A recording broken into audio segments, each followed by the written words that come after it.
మళ్ళీ వస్తాను కిరణ్ గారు మీ దగ్గరికి. వన్ బై వన్ మాట్లాడదాం. శ్రీనివాస్ చౌదరి గారు గుడ్ మార్నింగ్ అండి. Very very good morning Brahma Reddy గారు, చెప్పండి. సో సిట్టు విచారణ తొందరగా తేలుస్తుందని అనుకోవచ్చు సార్, ఎందుకంటే చాలామంది పీఠాధిపతులు ఆగ్రహం వ్యక్తం చేస్తున్నారు. ఇంకా విచారణ కాదు, ఇమ్మీడియట్గా తప్పు చేసిన వాళ్ళని ఇమ్మీడియట్గా పనిష్మెంట్ వారికి ఇవ్వాలని. అయితే ఇక్కడ ఇంకొక అంశం కూడా ఆలోచించదగ్గ అంశం ఏంటంటే, 2 రోజుల క్రితం అందరం కూడా చూసాం, భూమన కరుణాకర్ రెడ్డి గారు వెంకటేశ్వర స్వామి వారి ముందు నిలబడి ఆయన దేవాలయంలో దేవదేవ నేను నా మీద కలంకితమైనటువంటి ఆరోపణలు చేస్తున్నారు, మీ ప్రసాదం కలంకితమైందని, నేను కనుక చేసి కనుక ఉన్నట్టయితే నేను నా కుటుంబం సర్వనాశనం అయిపోగాక అని చెప్పేసి ఆయన జ్యోతి వెలిగించి స్వామివారి ముందు మాట్లాడిన మాటలు అయితే ఉంటే వాటిని ఏ మేరకు పరిగణలోకి తీసుకుంటారు? ఈ కూటమి ప్రభుత్వం ఏ మేరకు పరిగణలోకి తీసుకుంటుంది? బ్రహ్మారెడ్డి గారు, మొదట మీకు అలాగే ప్రైమ్ లైన్ వీక్షకులకి, అలాగే వైఎస్ఆర్సీపీ నేత చిన్నపరెడ్డి గారికి, జనసేన నేత దాసరి కిరణ్ గారికి నా నమస్కారాలు. నిత్యం పరిణామస్వరంతో మారుమోగే తిరుమల తిరుపతి దేవస్థానానికి రాక్షసుల పరిపాలనలో దుర్మార్గమైన అపవిత్రత భావాలు, ధర్మానికి అధర్మం తోడు చేసి దుర్మార్గంగా పరిపాలించారు. భక్తుల మనోభావాలు అయితే కోటాను కోట్ల దేవదేవుని భక్తులు ఈరోజు ఆందోళనకు గురి అవుతున్నారు, బాధపడుతున్నారు. అయ్యో మా దేవుడికి ఇలా జరిగిందా ఏంటి ప్రక్షాళన అనే విధంగా చాలా మంది భావోద్వేగానికి గురైన సంఘటన మనం చూసాము. చాలా మంది ప్రసాదం తినాలంటే మొదట్లో కూడా ఏంటిది ఇలా అయింది అని చెప్పి కంగారు పడ్డారు. అయితే తిరుమల అనేది ఎంతో పాశిత్యం కలిగిన దేవాలయం. 360 సంవత్సరాల నుంచి లడ్డు ప్రసాదాలు తయారు చేస్తున్నారు. దీనికి 50 సంవత్సరాలుగా నందిని డైరీ నెయ్యి సప్లై చేస్తూ ఉంది. కర్ణాటక నుంచి చాలా పాల ఉత్పత్తులు ఉచితంగా అలాగే డొనేషన్ రూపంలో కూడా తిరుమల తిరుపతి దేవస్థానానికి వస్తాయి. అయితే కొన్ని రకాల ప్రభుత్వాలు మార్పు జరిగినప్పుడు 2019 నిలిపేసిన తర్వాత పూర్తి స్థాయిలో ప్రసాదాలు లడ్డు అనేది ఒక రకంగా చెప్పాలంటే నాణ్యత కోల్పోవడం కాకుండా నాసిరకంగా తయారయ్యాయి. ఎవరైనా మీలాంటి వాళ్ళు లడ్లు పంపించండి అంటే పంపించిన మేము తిరుపతి నుంచి 2వ రోజుకి వాసన రావడం, అదో రకమైన స్మెల్ చెడిపోవడం, క్రికెట్ బంతులాగా తయారవడంతో చాలా కంప్లైంట్స్ అప్పుడున్న ఈవోలకి జేఈఓలకి యాత్రికుల రూపాన అదేవిధంగా ఫోన్ రూపాన తెలియజేశారు. పట్టించుకోవాలా సార్. ఈరోజు యావత్ ప్రపంచం కలిగి వెంకటేశ్వర యొక్క దైవం, ఆయన ఈరోజు ఈ విధంగా జరిగింది, పవిత్రమైంది, మా అందరికీ గుడ్డు మాంసం పంది మాంసం తినిపించారు, ఎంత దారుణం ఇదని చెప్పి మొత్తం అంతా కూడా రగిలిపోతుంటే, నిరసన తెలియజేస్తుంటే ఈ వైఎస్ఆర్సీపీ కుల మీడియా గ్లూ మీడియా అంటారా మనకు తెలియదు కానీ విష ప్రచారం, దుర్మార్గమైన ప్రచారాలు, నేను చేయలేదు అడుకొచ్చి దుప్ప అంటారా అంటే కర్పూరం వెలిగించి మేము అది నాశనం అయిపోతాం, రక్తం చచ్చిపోతాం, ఇవన్నీ చెప్పుకోవడానికి బాగుంటాయి సార్. దేవుడు ఎప్పుడు ఎవరిని నాశనం చేయడు, మంచినే కోరుకుంటాడు. నేను నా కుటుంబం చనిపోతాం ఇలా జరిగితే రక్తం కప్పుకొని అంటే పాతకాలంలో మా ఇండ్ల కాడ మోడెత్తేవాళ్ళు. బాగా చెప్పాలంటే రకరకాల బాణామతి ఏమంటారు దాన్ని చేతబడి చేసేవాడు ఇట్లాంటి. ఇటువంటి విన్యాసాలు కొండ మీద ప్రయత్నం చేస్తే దేవుడు క్షమించారు సార్. మీ ఆయామంలో తప్పు జరిగిందంటే ఒప్పుకొని దేవుడి దగ్గర క్షమాపణ చెప్పుకోవాలి. నష్టం జరిగింది, ప్రజలకు చేసామని. దాని మీద రిపోర్ట్స్ ఆల్రెడీ ఎన్డీడీపీ ఇచ్చేసింది, తప్పులు ఎవరు చేశారని తేలిపోయింది, 10 ల్యాబ్స్ నుంచి సమాచారం వచ్చేసింది, సిట్ వేసేసారు శ్రేష్ఠీయ నాయకత్వాన ఐజీడీఐజీ స్థాయిలో అధికారంలో. అదేవిధంగా గోపీనాథ్ జెట్టి లాంటి ఎస్పీ లాంటి వాళ్ళు ఉన్నారు దాంట్లో. ఆల్రెడీ గోపీనాథ్ జెట్టి గతంలో వీజీఓ కూడా పనిచేసారు కొండ మీద. సో ఇటువంటి వాళ్ళని చేయటంతో వాళ్ళ రహస్యాలు బయటకు వస్తాయి. వచ్చి ఖచ్చితంగా ఈరోజు జరిగిన నష్టాన్ని ఎవరు భరించారని పైన బాధగలుగుతాను. మేమైతే తిరుమల తిరుపతి దేవస్థానంలో ఉండే తిరుపతి కింద ఉండేవాళ్ళం కాబట్టి చాలా మంది ఫోన్లు చేసి ఏంటి సార్ ఎందుకు జరిగింది, ఇప్పుడు జరుగుతుందా, మళ్ళీ నడుపుసాలు తినొచ్చా తినకూడదా, ఎన్నో రకాల మాకు చెప్పండి. లడ్డు ప్రతిష్ఠిత, స్వామివారి ప్రసాదం ప్రతిష్ఠిత తగ్గింది అనేది వాస్తవం.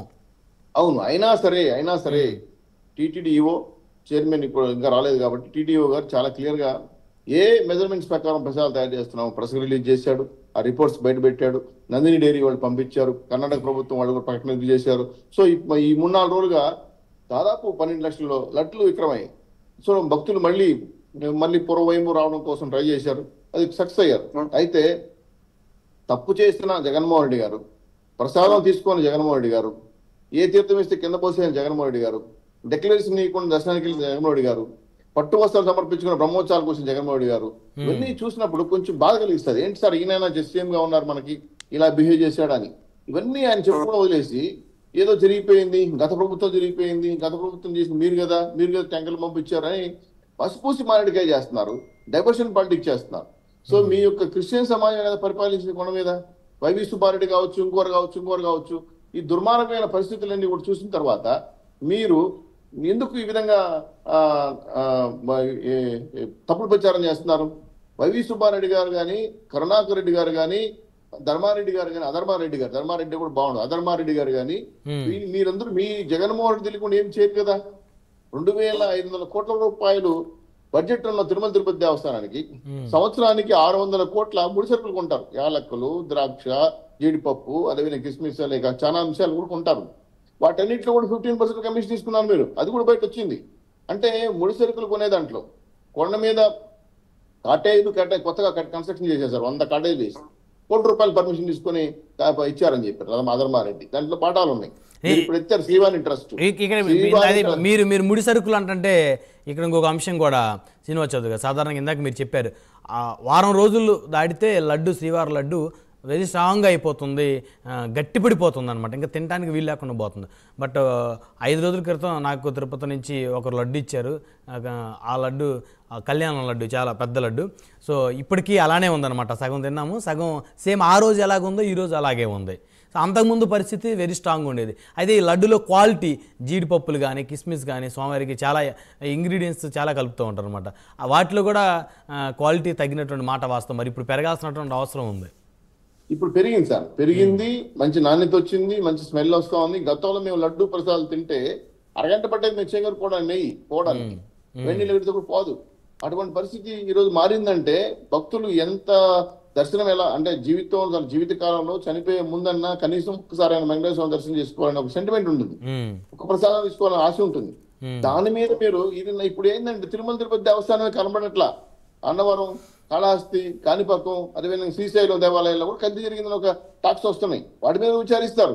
నా బాధ అంతా ఏంటంటే కాసుల కక్కుర్తి కోసం దేవుని కూడా వదలరా మీరు. ఇప్పుడు మమ్మల్ని ఎట్లా ల్యాండ్, శాండ్, వైను కేసులు పెట్టి, జైలు పెట్టి ఏదో చేశారు, మేము భరించాం. దేవుని కూడా వదలరా? అవును, ఇందా నేను చెప్పాను కదా శ్రీనివాస్ చౌదరి గారు, అన్నవరం వెళ్తే నేను 3.5 months బ్యాక్, అసలు నిజంగా రియల్ దందా అండి. ఇదేంటి దేవుడికి ఒకటే హోటల్ ఉంటుంది, తింటే ఆ హోటల్లోనే తినాలి, వారు ఎంత బిల్లు వేస్తే అంత బిల్లు. ఆటోలు కూడా స్పెసిఫిక్గా కొన్నే ఉంటాయి.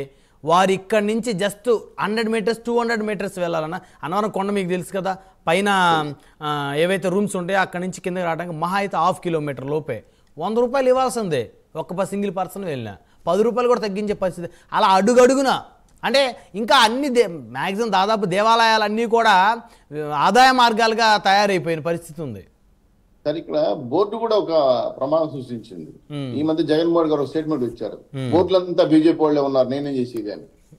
అంటే బోర్డు రాజకీయ నిరుద్యోగ పునరావాస కేంద్రంగా మార్చేసి 85 మందితో జంబో ప్యాక్ వేసి, వాళ్ళు ఎవరు, ఏ క్రైమ్ రిపోర్ట్స్ ఉన్నాయో వాళ్ళ మీద, ఎవరు ఏ సంస్కృతి సాంప్రదాయాలు తెలిసిన కూడా తెలియదు. వేరే రాష్ట్రాలు కూడా వేశారు, వాళ్ళు ఎవరు పట్టించుకోవాలా. 3,75,000 క్రికెట్లు అమ్మారండి, శ్రీవాణి టెస్ట్ కాకుండా. శ్రీవాణి టెస్ట్ పక్కన పెట్టేస్తే అందులో చాలా వచ్చాయి.